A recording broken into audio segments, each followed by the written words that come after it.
বন্ধুরা, নিজের গাছের মিষ্টি আখ। তো এই খেতে খেতেই একটা ভিডিও করব। একটা ধরো, আমি বেশ কিছুদিন আগে বলেছিলাম যে আমি কলমি শাকের সঙ্গে কিছু ঢ্যাঁড়স দানা দিয়ে দিয়েছিলাম। আর এই দেখুন, ঢ্যাঁড়স দানাগুলো আস্তে আস্তে ফুটেছে, দেখতে পাচ্ছেন বন্ধুরা। তো আমি এখান থেকে এখন এই ঢ্যাঁড়স দানাগুলোকে আস্তে আস্তে করে তুলে নিয়ে অন্য জায়গায় রিপোর্টিং করে দেবো। আর এই কদিনে কলমি শাকগুলো কত বড় বড় হয়ে গেছে, দেখুন কত বড় বড় হয়ে গেছে। ঢ্যাঁড়স দানাগুলো একটু বড় বড় হয়ে গেছে। ঢ্যাঁড়স দানা তখন ছোট ছিল, ওই জন্য তুলিনি। কলমি শাকগুলো যখন ছোটো ছোটো হয়েছিল তখনই বেরোচ্ছিল।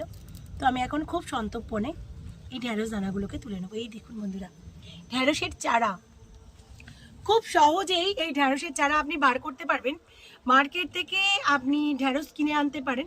সেটা হাইব্রিড প্রজাতির হতে পারে, আবার পঙ্কজ। এখন তো পঙ্কজের সিজন নয়, পঙ্কজ এখন বসানো যাবে না। পঙ্কজের গাছটা খুব ঝাপড়ি ঝুপড়ি হয়, আর এটা হাইব্রিড F1 বীজ। এটা আমি খুব অল্পই নিয়ে এসেছি, কারণ প্রচুর ফলন বন্ধুরা। গাঁটে গাঁটে ফলন। আপনি যদি আজকেও তোলেন, কালকেও আপনাকে তুলতে হবে, পরশুও আপনাকে তুলতে হবে, এরকম। মানে একদম টানা বর্ষাকাল জুড়ে আমাদের বাগানে প্রচুর ঢ্যাঁড়স হয়। তো আমি অল্প কটাই বসিয়েছি। তো এটা হচ্ছে F1 সিডস। আপনারা কিন্তু এই ফলো করবেন যে কি বলছি, সেটা অনুযায়ী আপনারা বাজারে মানে খোঁজ করলেই পেয়ে যাবেন। আর একটা ঢ্যাঁড়স দানা আমি বসিয়েছি, এখনো পর্যন্ত মানে চারা বেরোয়নি, সেটা হচ্ছে লাল ঢ্যাঁড়স। সেটাও আপনাদের দেখাবো।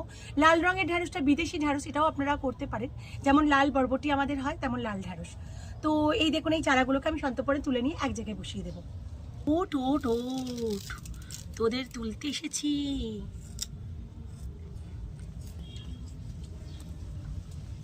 এই দেখুন, এখান থেকে একটা কলমি শাক উঠে পড়েছে। আমি কিন্তু এই কলমি শাকটাকে কিন্তু তার জায়গায় ফিরিয়ে দেবো, আর এই ঢ্যাঁড়স দানাটাকে নিয়ে নেবো। বন্ধুরা, এই দেখুন এখানে নিয়ে চলে এসেছে ঢ্যাঁড়স চারাগুলো। আর এই ঢ্যাঁড়স চারাগুলো আমি বসিয়ে দেবো। আর আগের ঢ্যাঁড়স চারাগুলো দেখছেন বন্ধুরা কত সুন্দরভাবে লেগে গেছে। আর এই ঢ্যাঁড়স চারাগুলোকেও আমি বসিয়ে দেবো। আমি প্রতি বছর এরকম বীজ আনি হাইব্রিড প্রজাতির, আর এই ঢ্যাঁড়স চারাগুলোকে যেখানে খুশি ছড়িয়ে দিই, দিয়ে তৈরি করে নেওয়ার পর তারপর একটা জায়গায় গিয়ে রোপণ করে দিই। প্রচুর প্রচুর মাত্রায় ঢ্যাঁড়স হয়, কেননা ঢ্যাঁড়সের মাটিটা একটু অন্যরকমভাবে তৈরি করতে পারলে খুব ভালো হয়।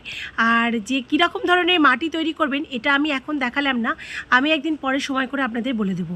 আর এখন আমি আপনাদের বলে দিতে পারি, ঢ্যাঁড়সের মাটিটা হবে একটু ঝুরঝুরে প্রকৃতির, যাতে জল বসে না থাকতে পারে সেরকম ধরনের মাটি বানাবেন।